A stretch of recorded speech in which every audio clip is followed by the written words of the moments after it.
All right. Okay, so good evening, everybody.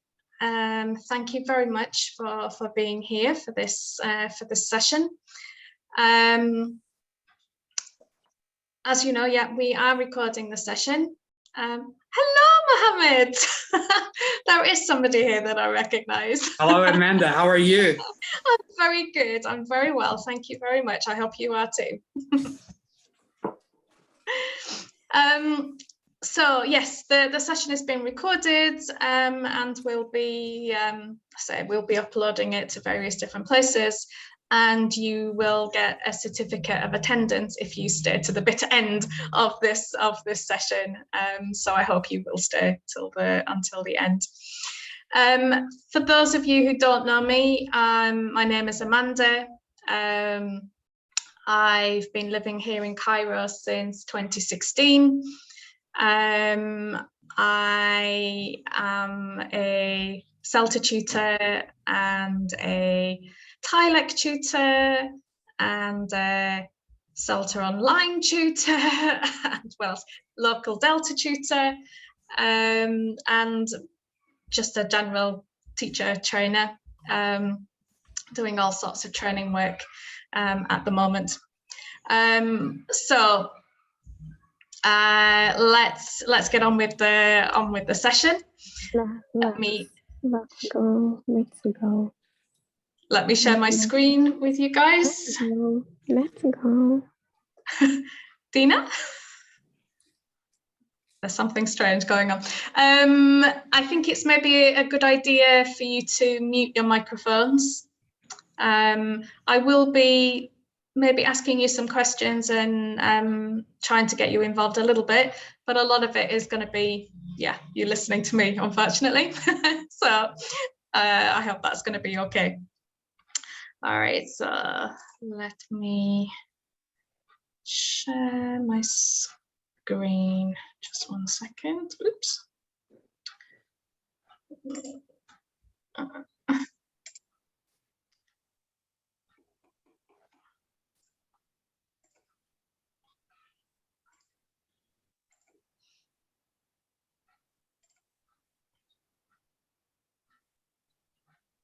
Okay, all right.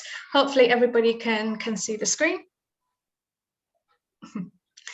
All right, okay, so this is a session about professional development and how you can develop yourself as a teacher, thinking about different things that you can do. So before we think about how we can develop ourselves as teachers, I have a couple of questions for you. So first of all, yeah, why did you become a teacher? I'm assuming you are all teachers. Or if you're not, why are you wanting to be a teacher? And what's your greatest achievement or your proudest moment up until now? So let's maybe think about the first question to begin with. Maybe in the chat box, if you want to share some ideas about why you became a teacher, it'd be interesting to know. Make teaching very well.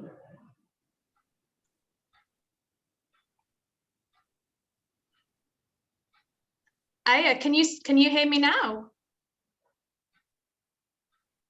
Aya says she can't hear me. Yes, we can hear you. Yeah, I think some people can and some people can't. Yeah, I think I'd prefer to be a teacher than an engineer as well, Mohammed. Yeah. Oh. Yeah, some nice ideas here. And oh. My cat has decided to come and join us in the session. Go.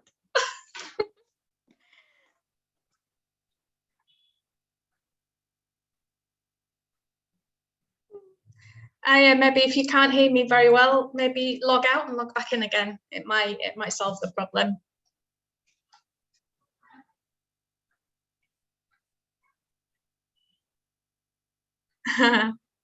Okay, so lots of different reasons why we've become teachers. A common thing seems to be it's a passion. And certainly that's why I became a teacher. It was something that from being about, I don't know, 6 or 7 years old, it's something that I wanted to do. So great that for you it's a passion as well. Okay, great. Thank you very much for sharing your ideas. Maybe let's think about the second question briefly.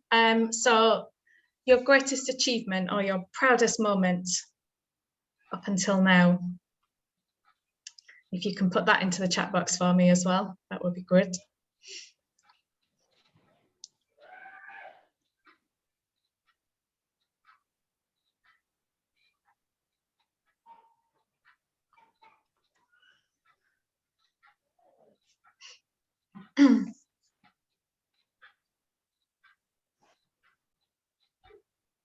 Has nobody got a proud moment?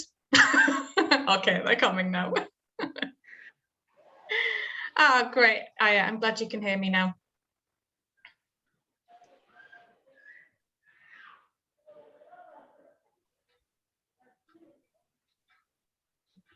This is a nice one, Mustafa, when you started to believe that you could be an effective teacher.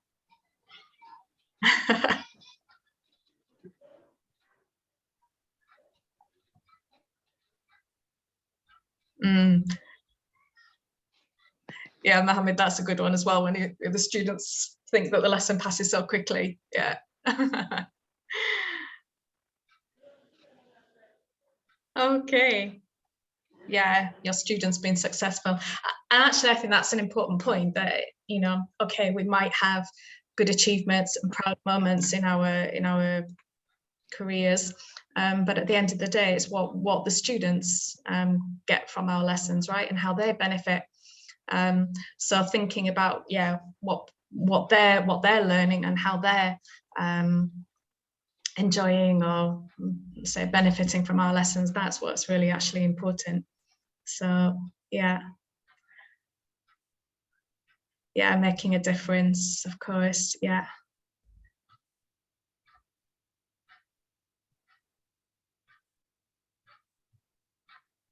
Okay, some lovely ideas, or some lovely moments there.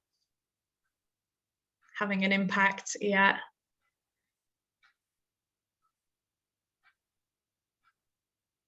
Okay, great. All right, thank you very much for those.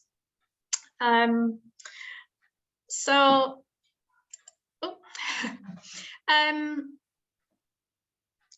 let's move on.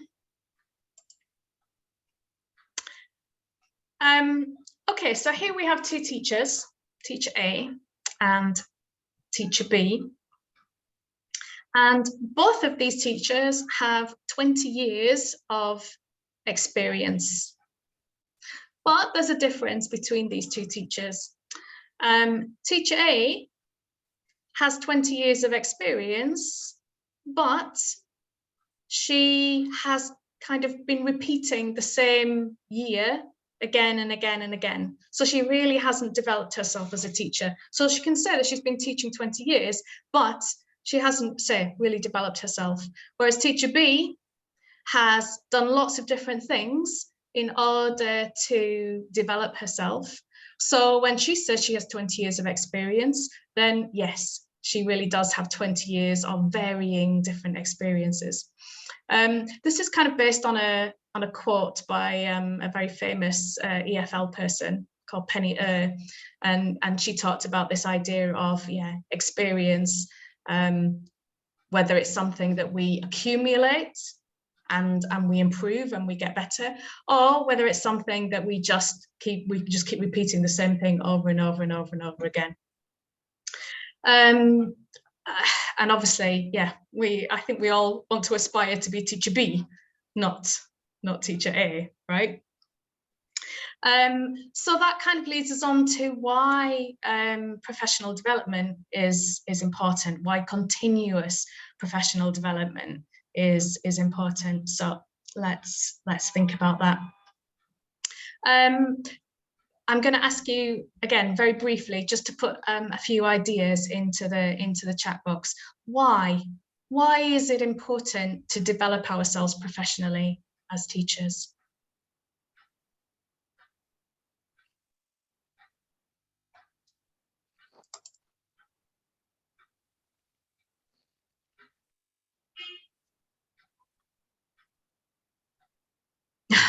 Lovely, Rasha. I like that. Those who dare to teach should never cease to learn. Absolutely. Yes. Love that. That's also an interesting one, Mohammed Ala. If you're behind the curve, you're disposable. Very much so.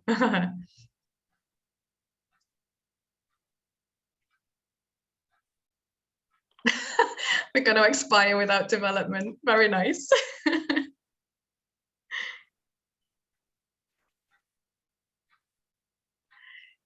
Yeah, exactly. Yeah, new teachers coming into the profession will start to, yeah, be better.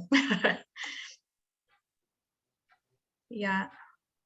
Yeah, and I mean, there are many things, new things in the field all the time. So if we don't keep up with those, then of course, yeah, we're gonna become stale, we're gonna become boring, and we're not gonna develop at all. Okay, you have some amazing ideas here. Hi. Hello.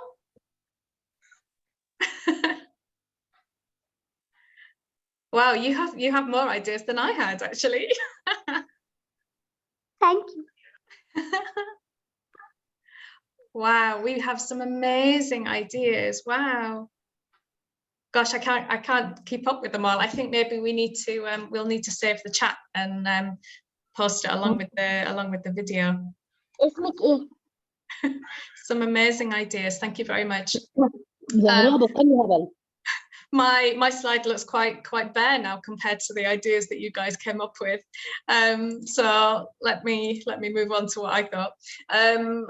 So yeah, we don't want to be like teacher A, we want to be like teacher B. And of course, that means that then we can be an effective teacher.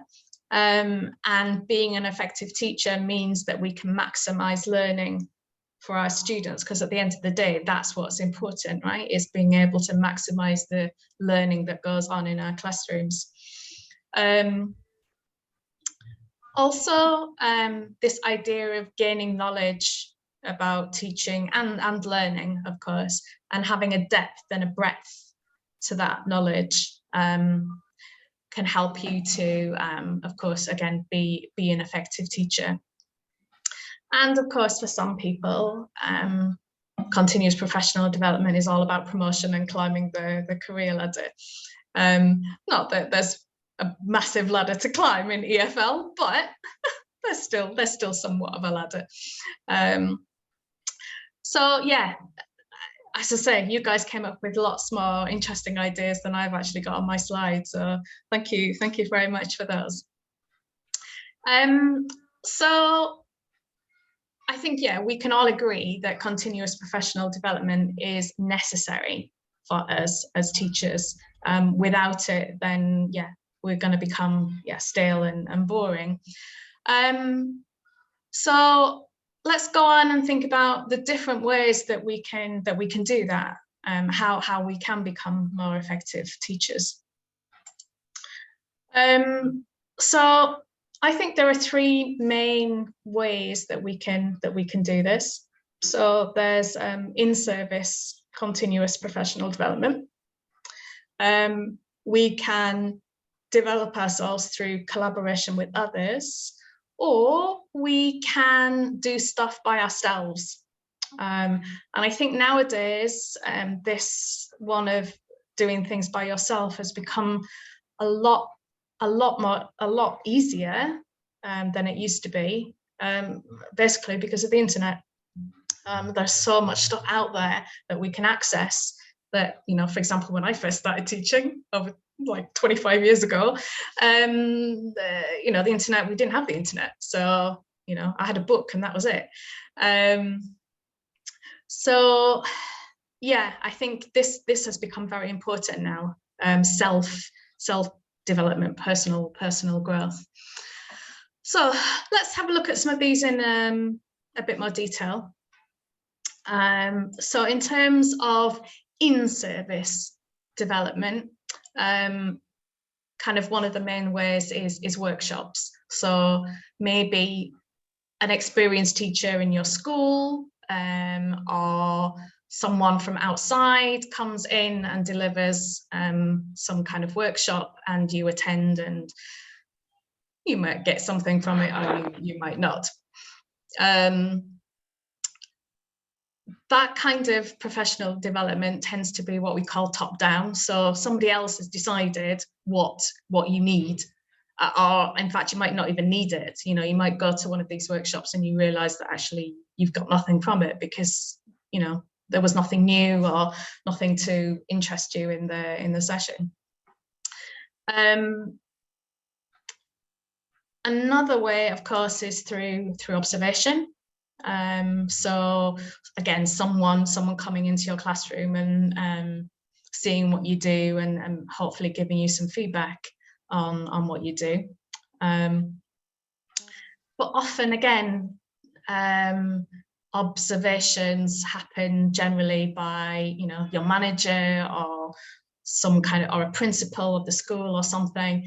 And so it tends to be an assessment rather than something to really help you to develop as a teacher. So yes, there are in-service things in place, but often they're not really targeted at what you personally need.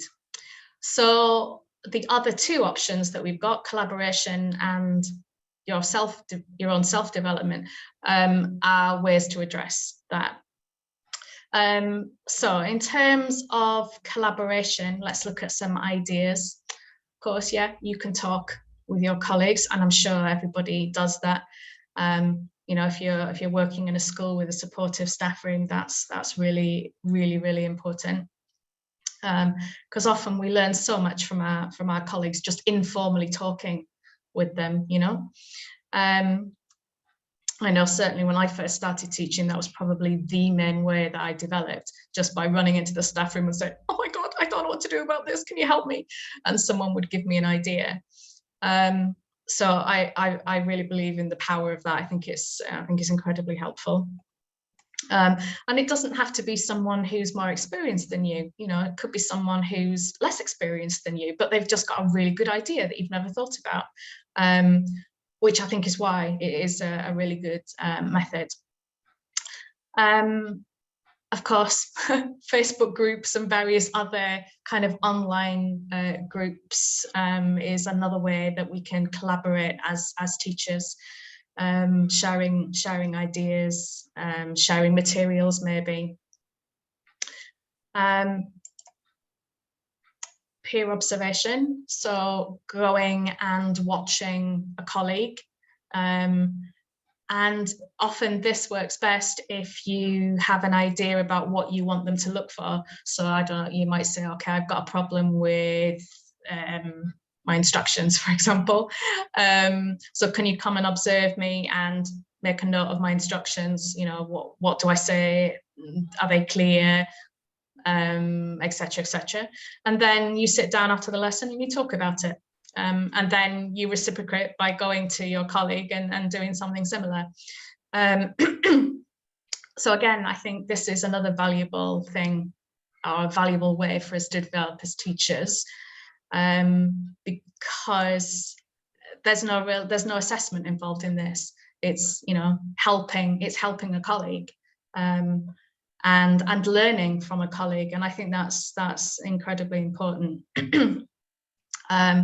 So if peer observation isn't something that you have done or are already doing, then that's something I can strongly recommend to you. And it doesn't have to be like a full lesson, you know, you could even just go to someone's lesson for 15-20 minutes. Even that can be very enlightening. So that's one thing that you can do. Of course, you have TEFLism, which again is a collaborative way of developing, because of all the different things that we do on TEFLism, all the different little videos that we have and the different groups that we have, you know, the Telegram groups and everything. So again, it's not something that's coming top down. It's you know, what you guys want, what you ask us to do, and so we do it. So another powerful way to develop as a teacher. One more thing in this collaboration idea is something that I've recently learned about. So PLC stands for Professional Learning Communities. And just recently, I was working on a project in Turkey where teachers were brought together and with some trainers, and our job was to help them think about how they could support teachers in their local communities. So basically the idea of PLC is that there's one person who facilitates a group of teachers. So the group of teachers get together and they talk about the problems that they have. So I don't know, you might decide, we all have a problem with, let me think of an idea. We all have a problem with getting our students to speak in English, for example. Okay, so this is the problem. So what solutions can we come up with? What are some of the ideas that we can think about? So you kind of think about those ideas, you brainstorm those ideas, and then you go back to your classrooms and you try them out and you think about it and reflect on it. And then you come back to another meeting with your facilitator and discuss what happened. So I think this is something that could be really, really useful. Because again, it's not a top-down thing. I mean, I know from having done lots of different training sessions, sometimes, a school will ask me to go and do a session, and they've chosen the topic, and so I go and do it. And I get things like, oh, but we can't do that with our students because of blah, blah, blah. Well, yeah, I mean, I can give ideas about what I think works and doesn't work in a classroom, but at the end of the day, I don't teach in that environment, so I can't know exactly what kind of problems the teachers have. So with this idea, everybody's kind of in the same boat. Everybody knows, the problems that they're facing, and they're all sharing the same kind of things. So I think this is actually a really good idea. And something that could be, interesting to look into and think about. So yeah, I'm kind of very much sold now on the idea of these professional learning communities. I think it's a very interesting idea. Okay, so moving on from collaborative ways, thinking about how we as teachers can develop ourselves on a personal level, on an individual level, without possibly without anybody else. So when I say self, I mean I make my own decision. So I think I've got a problem with, so I'm going to try and work on that problem. Or I'm interested in this particular area, so I'll do something, I'll read something, or I'll go to a course or whatever. So let's look at some of the things that we can do by ourselves. So reading, of course, is a very effective way that we can develop ourselves. We can, there are lots of books available to us, offline and online, and tons and tons and tons of articles that maybe show research into different things in classrooms. So yeah, reading can, certainly give us lots of new ideas, or maybe can help us to think about things in different ways. Webinars. So I guess something similar to what we're doing now. Again, tons of things available online that you can access in various different places. And again, you can think, right, I'm interested in a particular topic. Right, let me see if I can find a webinar on that.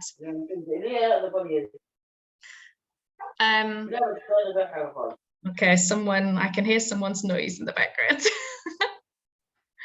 If I mute you, it's no. Okay, all right. Another thing that we can do is keep a kind of teaching journal. This is something that I did when I first started teaching, and I found it incredibly useful. And I kept all sorts of things in my teaching journal. So I reflected on lessons, I made notes about my students, I made notes about grammar points. Please, there is a lot of noise in the background. There is. Can Yes. everybody please tell them to unmute themselves, please? Yeah. Can everybody please mute the microphones? Let me see if I can actually do that for everybody. Please, can everybody mute their microphones? Dalia Al-Yamani, please, Dalia Al-Yamani, mute yourself. Thank you. I've just muted her. The power. Right, okay, let's continue then. Where were we? What's happened to my, oh, crumbs, no, don't do that. Yeah, so teaching journals. And again, you know, this is something that you decide about what you want to include in it. Nobody's going to tell you, you know, you have to include this and that and the other. It's, you know, it's your decision as to what you put in it. I've kept teaching journals at various different points in my career. As I say, I started one when I first started as a teacher, and then I kind of got super busy, and so I stopped writing in it. But then when I started to train to be a CELTA tutor, I as part of my training, we had to write a journal, and yeah, I found it incredibly useful.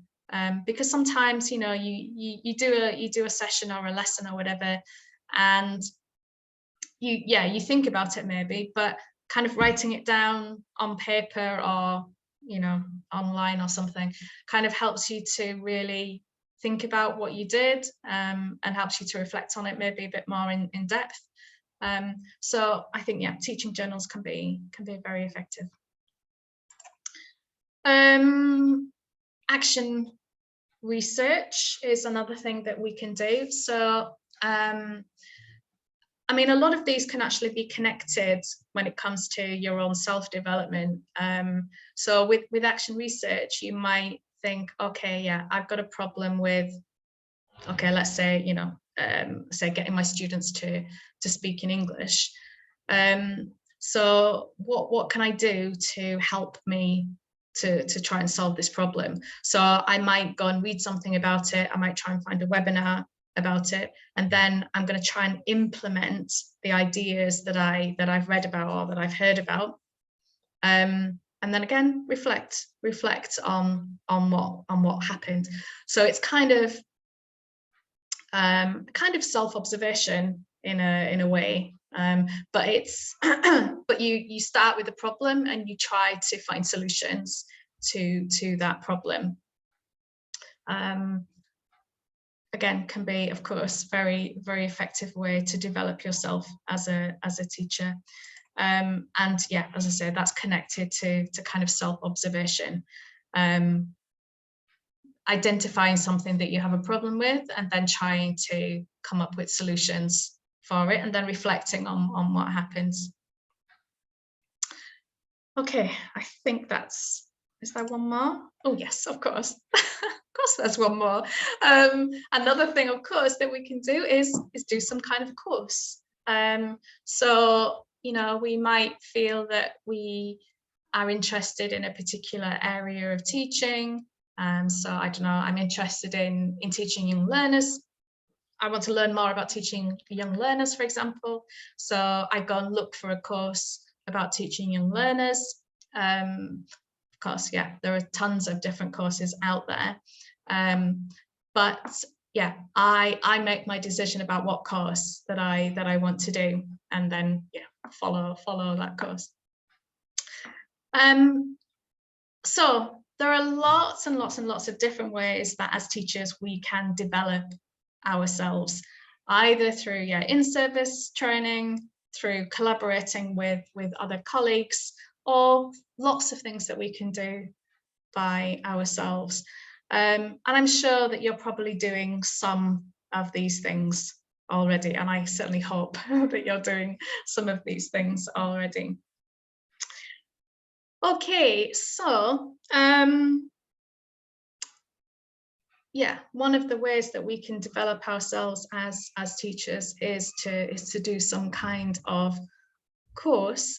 So I want to spend the rest of the session giving you some information about a new course that we're going to start running at TEFLism.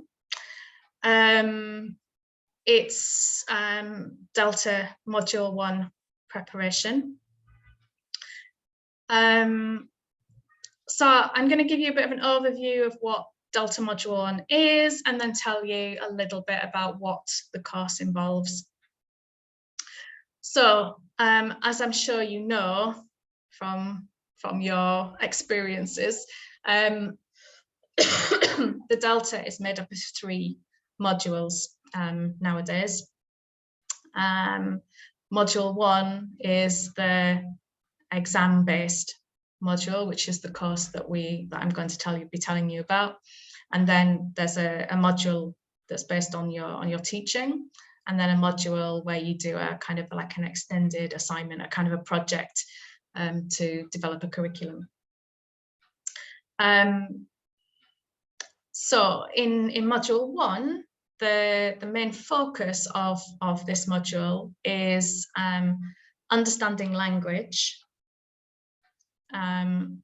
methodology for teaching, and resources for teaching.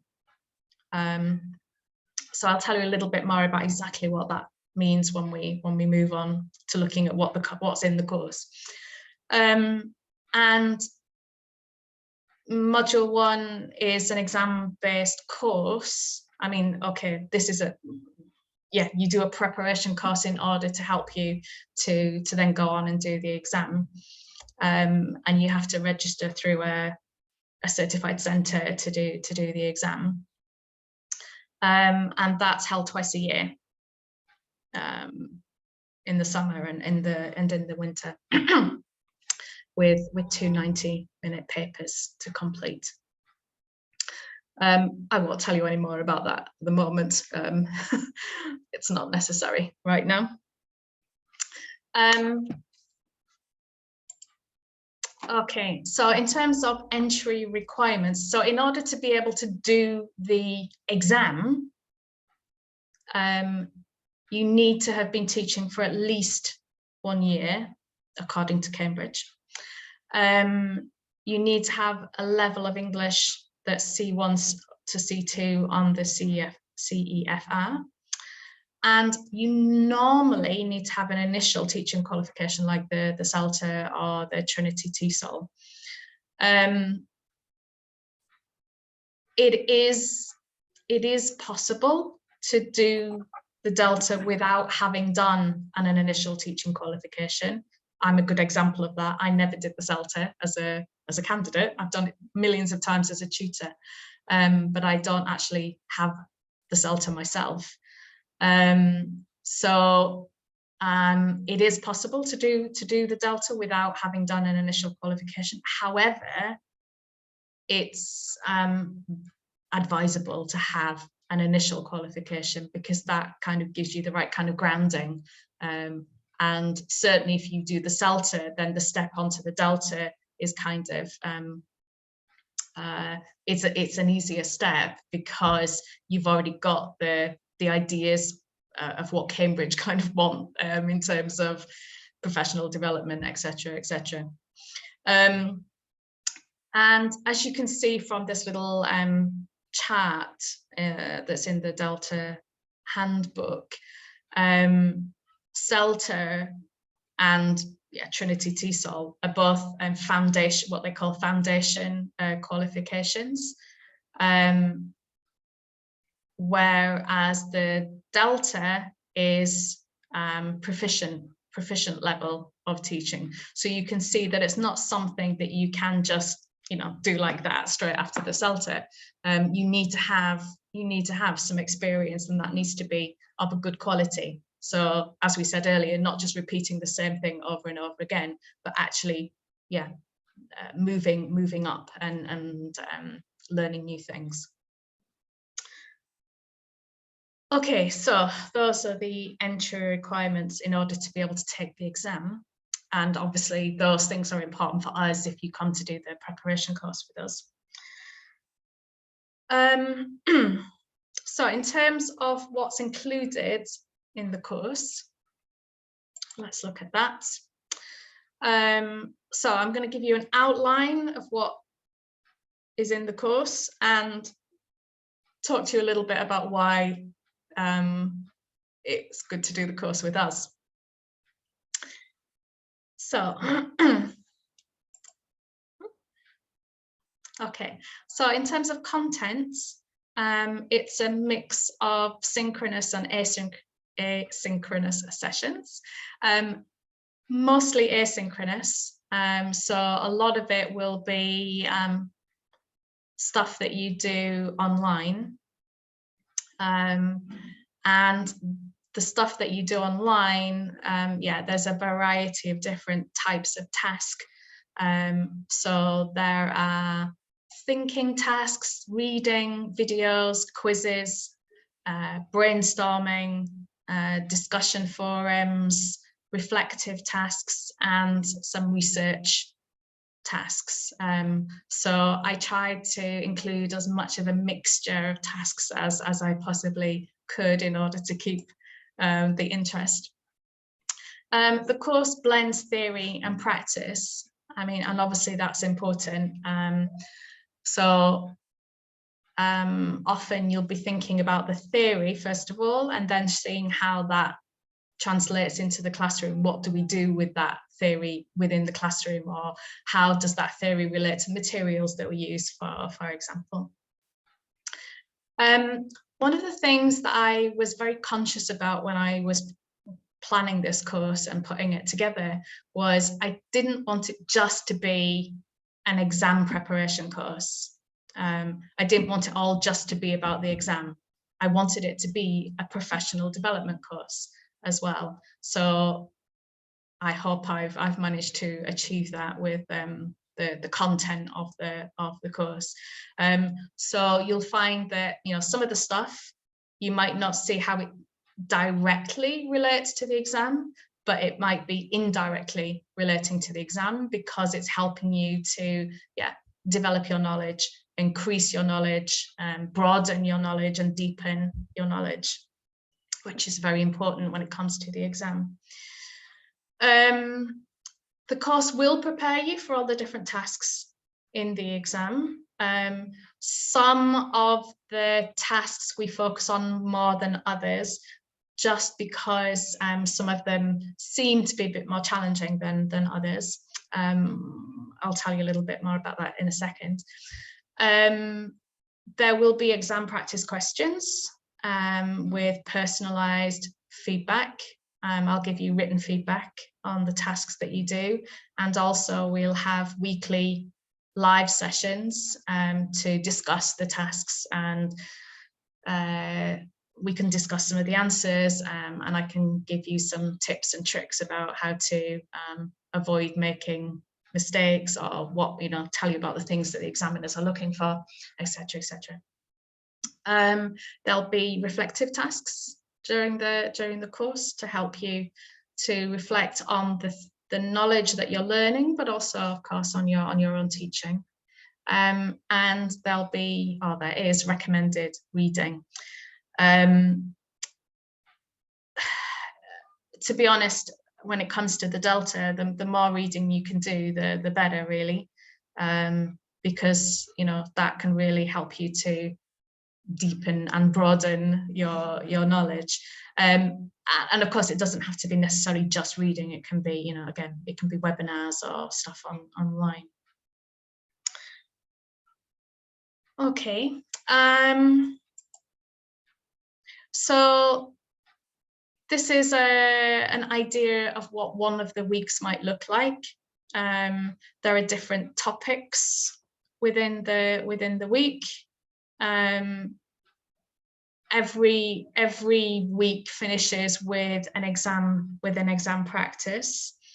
And on the right of the screen at the moment, you can see part of one of the units. So, of course, each unit starts with what the aims of the unit are, and then we go on and we do different tasks. So you can see in this one, yeah, there's a video, there's a little task for you to think about, and then you can check your answers. So there's a lot of those kinds of tasks. You think about something, and then you follow it up by watching a video or reading something. Okay, moving on. So the course is designed to be 100 guided learning hours. So the majority of those will be online. So you working through the materials online, but also around 20 hours or so, no, not 20, it'd be about 16 hours of live sessions. So the responsibility is on you, you know, to work through the materials. I mean, of course, I'll be available to answer questions, and you know, if there are any problems. But mostly it'll be down to you to just get on with the stuff. And there are some collaborative tasks where you'll be working with other people on the course. The course lasts 8 weeks, so there are eight units, and within those units there are all sorts of different topics. So we're going to be looking at lots of with Delta Module 1. A lot of the stuff that we do is analysis. So it's language analysis. So looking at grammar, vocabulary, phonology, discourse. There's a unit about genre analysis, so looking at different text types and why they, you know, how they're put together and why they're put together in the way that they are. There's materials analysis, so looking at course book material, for example, and again, how are they put together? Why do we have the exercises in the order that they are? What else? Error analysis, so looking at student errors, why do they make them? Assessment analysis, so looking at exams and tests, and again, how are they put together and why do we do them in the way that we do? So there's a lot of analysis during this course, which is why you know, once you get the full Delta, it's credit towards the masters, because it's master level. It's a master's level qualification, you know. So there has to be a lot of analysis. There has to be a lot of research and reading. So you can be expected to spend around 10 hours a week doing the course units. Some of them might take you a little bit less than that. Some of them might take you a little bit more than that. And we'll be asking you for feedback, actually, on how long it is taking you to do things. Oh, Eshrak, you've put your hand up. Have you got a question?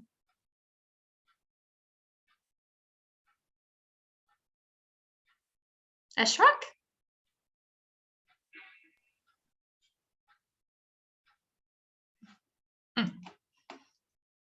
Okay, maybe it was an accident. Okay, I'm gonna keep talking. We're nearly there. Oh, somebody else has put their hand up. Nemin? Oh yeah, hello Amanda, how are you? Hi. I was asking about the input sessions. Are they going to be all like recorded or all online via Zoom? We have the material later on. Is it available later on or just on?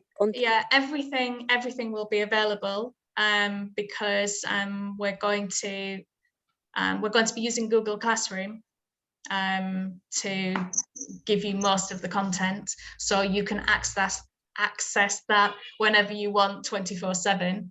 And the live sessions that we do, we'll record those and we'll put them on our YouTube channel, so that again you can access those whenever you want. Yeah, so everything will be available to you all the time. And do we have a kind of practical like teaching practice or assessments or anything like this? There's no teaching practice, but there are exam practice tasks. So each week I'll give you a question from the exam, and you'll be expected to work on that question and send in your answer. Thank you very much. Thank you. You're welcome. Just let me get through to because I'm nearly done with telling you about the course, and then yeah, I'll be ready to answer any other questions that people have. So yeah, just as I was mentioning, we are going to be using Google Classroom. So all the materials that you need are going to be there for you to access whenever you need. And we'll be using Zoom to do the weekly live sessions. Obviously, I'm going to be your tutor on the course, so I'll be doing the live sessions, and I'm responsible for having written all the content for the course. Possibly there'll be some other tutors helping me, particularly with giving feedback on the exam practice tasks. But basically, I'm going to be your tutor for Delta Module 1. Okay, right. So, of course, it's not a straightforward thing that you can just do, come to this session and then join Delta Module 1. No, there is a process. So there's an application form that we need you to fill in. There's also a short pre-interview task. And the point of the pre-interview task is so that I can assess whether I think you are ready to handle the content of the course and then go on and do the exam, because obviously if you don't have the right kind of experience, or your experience is limited, then you're going to find the course quite tough, and it would be unfair to do that. So the application process is quite strict. And there will also be a short interview. So I will be interviewing people via Zoom, asking them some questions, just again to check whether people are ready for handling the course.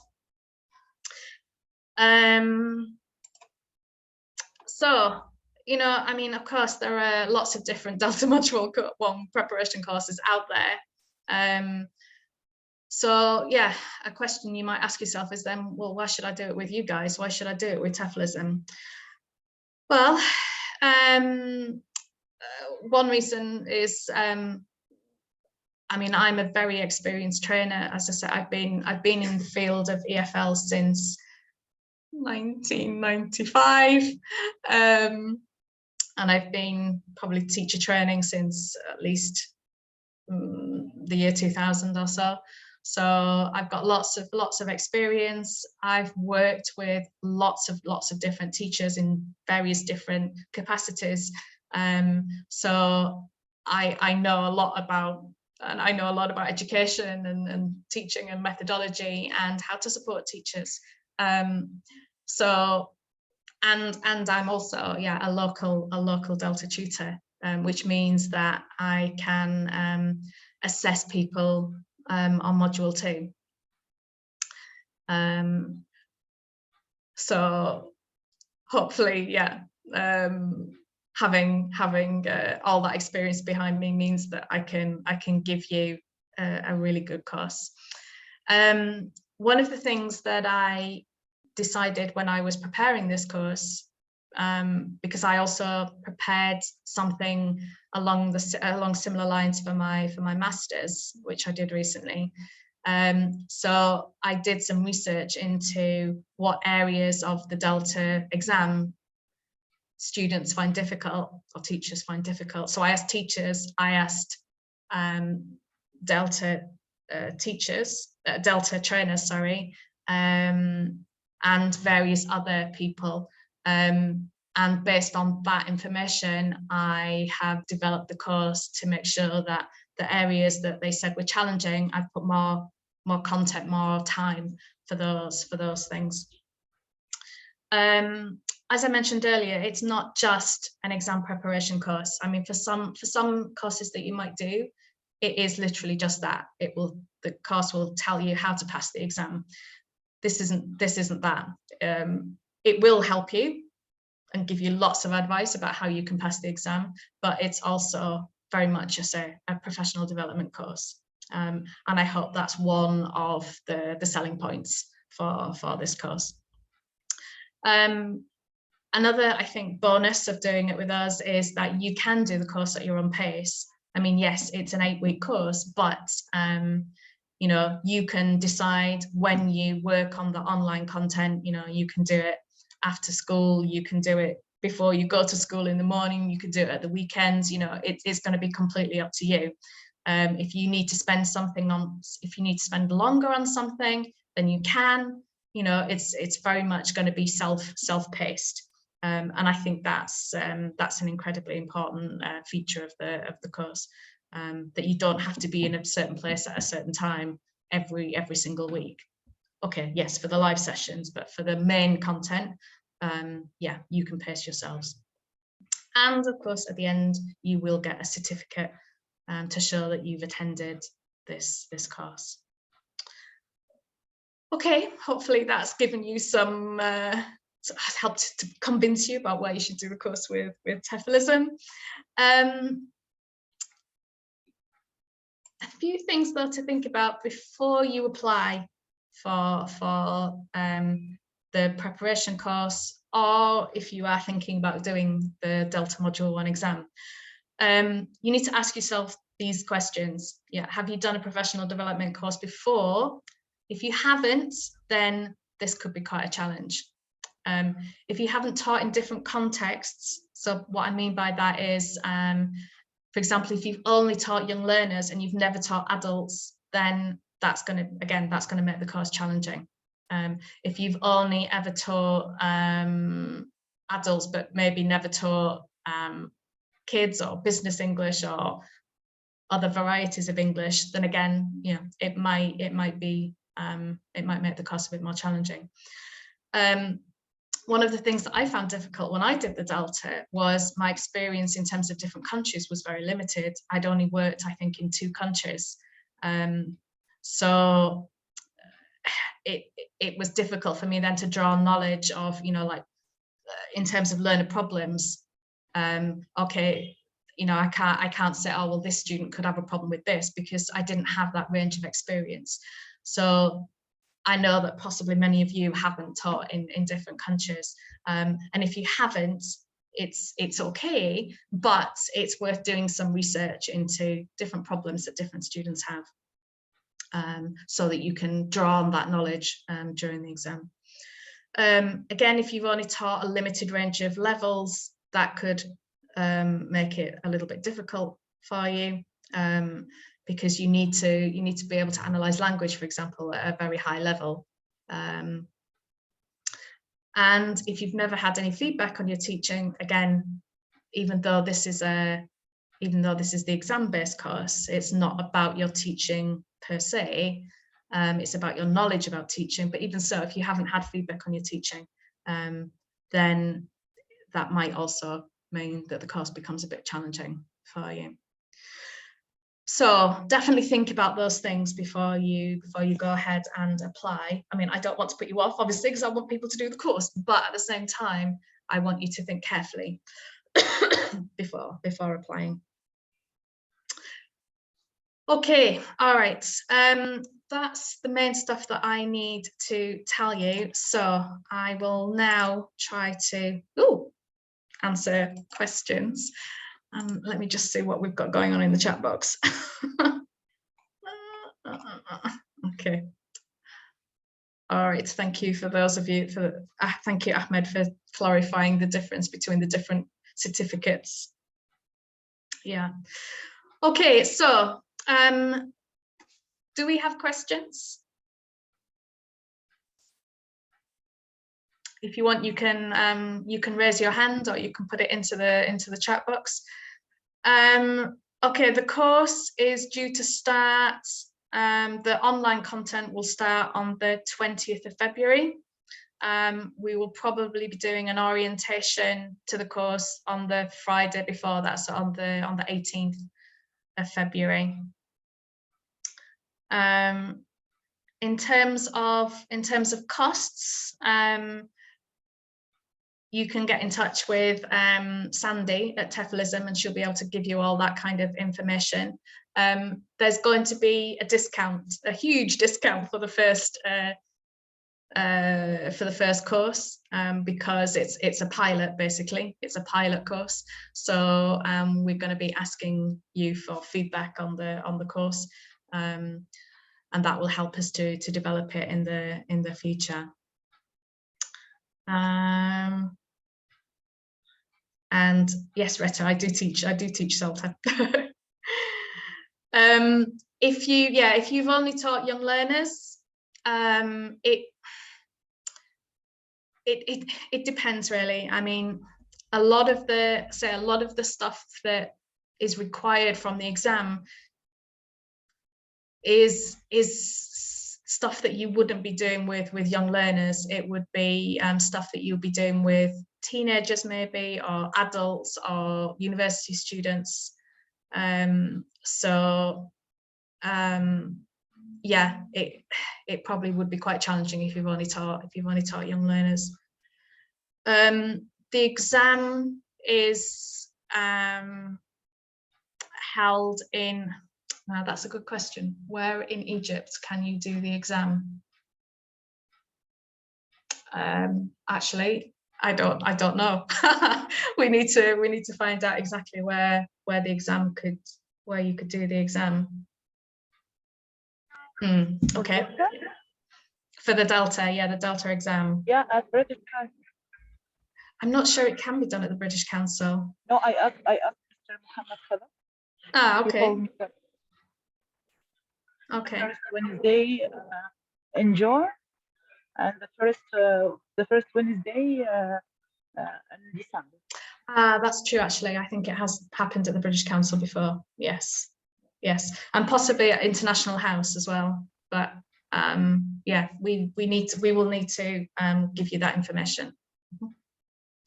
The course is online and face to face. But it's mostly online. Radwa, Hello? do you have a question? Yes. Oh, yes, I have a question, and Okay, go ahead, really it Radwa. is it's a burning and demanding one. Go on then. The point is, I'm a bit novice teacher, yet I'm fascinated about this domain. Like, I want really to get to the bottom of this. I want to learn the ropes, to know everything about this. So I could understand that maybe I do not have the experience.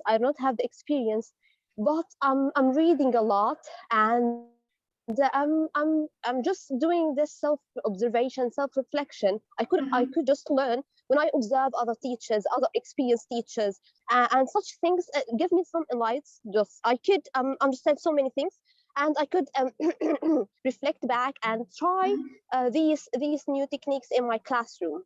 But as I just mentioned, I'm novice, and the teaching practice is a bit limited. Because I need to give much more time to the reading section, and also to observing other teachers and so on. So I think applying for such a course is going to help me a lot. And I still have a year.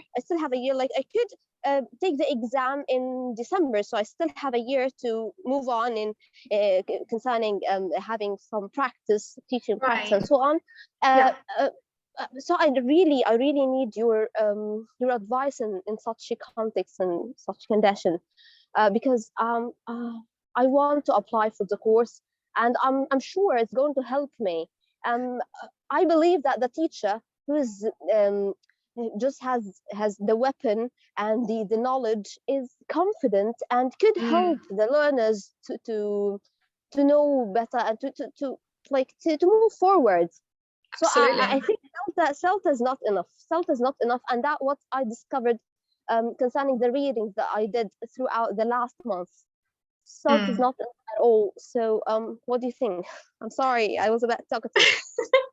Well, I think my advice would be, Redwa, you know, go ahead and apply.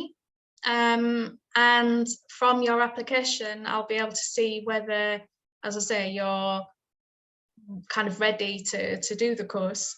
And as you say, you know, you might follow the course but not do the exam straight away. You might wait and you know, do the exam, like say in December or something, rather than try to do it in June.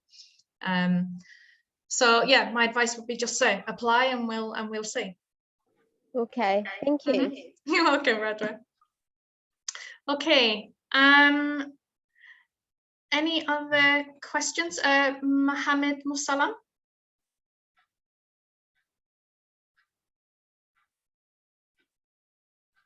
Yes, how are you? I'm good, thank you, Mohammed. How are you? Yeah, thank you so much.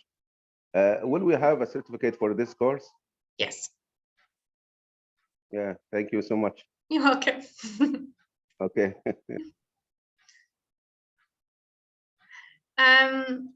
There's as I said, there are 2 exams. There's one in June and one in December. And so if we're starting the course in February, at the end of February, we'll finish by the end of April. And at that point, I'll be able to, I should be able to sort of say to you, go ahead and apply for June, I think you're ready, or wait and do some more study and then apply in December.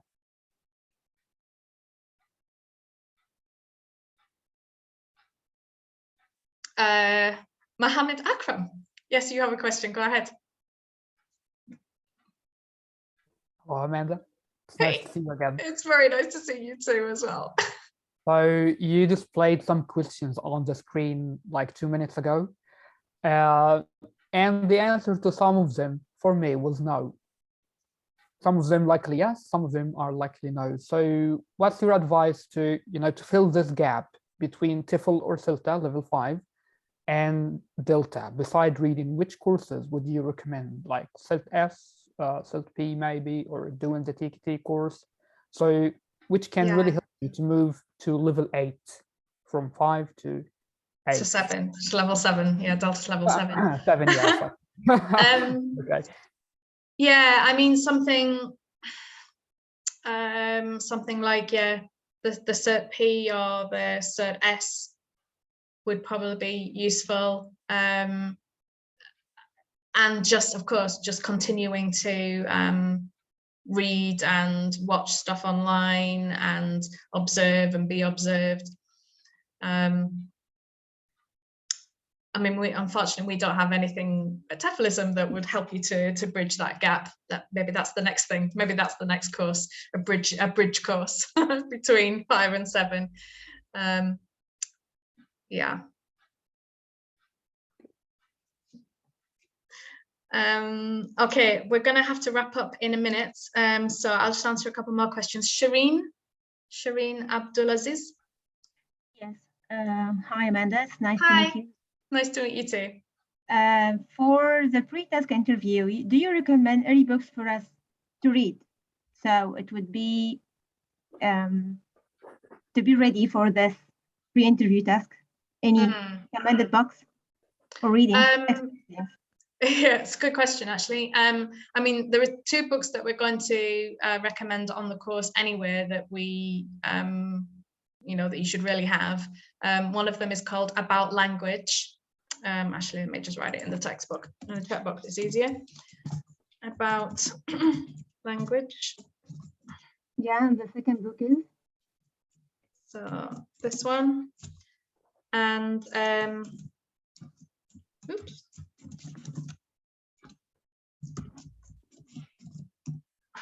Both Thornbury books.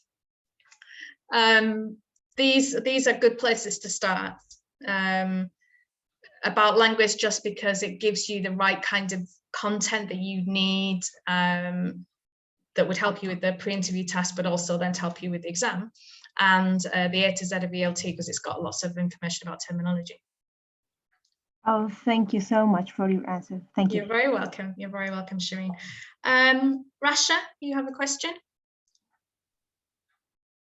Hello, hi. Hi, Rasha. Thank you very much for the informative session. Thank you. You're very welcome. I have a question. Actually, I've got my TKT, my CELTES, and I've got Train the Trainer. And I would like to be a trainer more than a teacher. I'm teaching now for like 10 years or so. Right. I don't know if Delta One is the thing for me to give me this push, because I've got Train the Trainer, and I'm still not aware of my points of weakness and strength to be a trainer. So what do you think? Because I'm now I'm head of a department in a school, in a language school, but this is not what I want. I want to be a trainer. So I've got my CELTES, but I'm still not on the path, you know what I mean? Right. So I think that Delta Module 1 would be very useful for you because of it having, you know, this theoretical background. So it will help you then to help teachers understand why they're doing things, or how they should be doing things in a certain way, because it's linked to a certain theory. And if you're interested in developing yourself as a you are interested in developing yourself as a trainer, so you might think in the future, for example, I want to be a CELTA tutor. Well, to do that, then you have to have the Delta. So but do I have to take the CELTA first? Though I have a TESOL, CELTES, and the TKT, the 3 modules. Do you think I need to take the CELTA first? Is it the jump to take Delta? Is it a challenge? It possibly could be a bit of a jump, but again, as I mentioned, I've forgotten who it was I was speaking to before. My advice would be just to apply for the course, and I'll be able to see whether I think that you have got the right kind of experience in order to be able to handle the course or not. Okay, that sounds great. Thank you very much. Thank you very much for your time. You're very welcome. Okay, guys, I'm very conscious about the time. We need to wrap up. If you do have more questions, then you can send them to Sandy, to this WhatsApp number.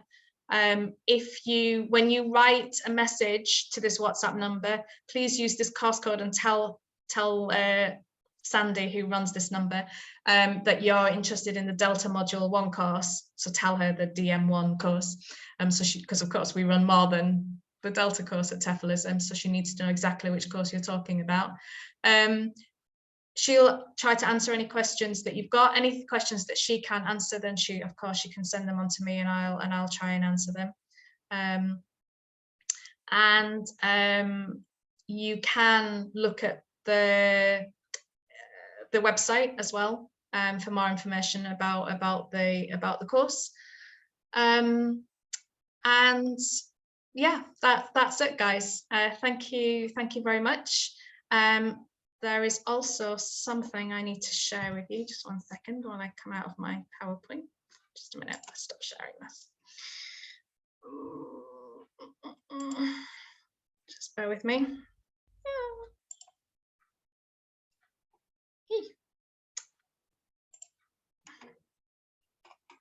I am going to, where did I put it?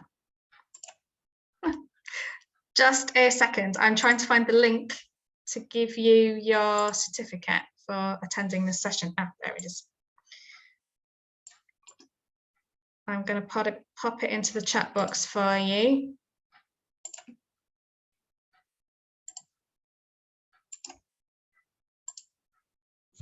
Okay.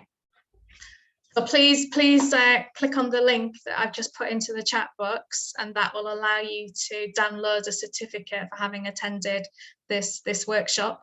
All you need to do is download it and write your name into it, and then save it on your computer for your future use.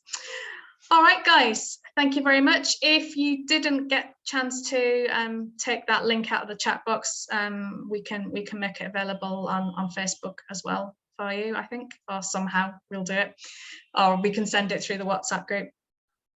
Right, thank you very much. It was very nice to be with you, and nice to see some faces that I recognize. And I hope that I will see some of you on the course. All right, thank you very much. Have a lovely evening and a great weekend. Take care. Bye-bye.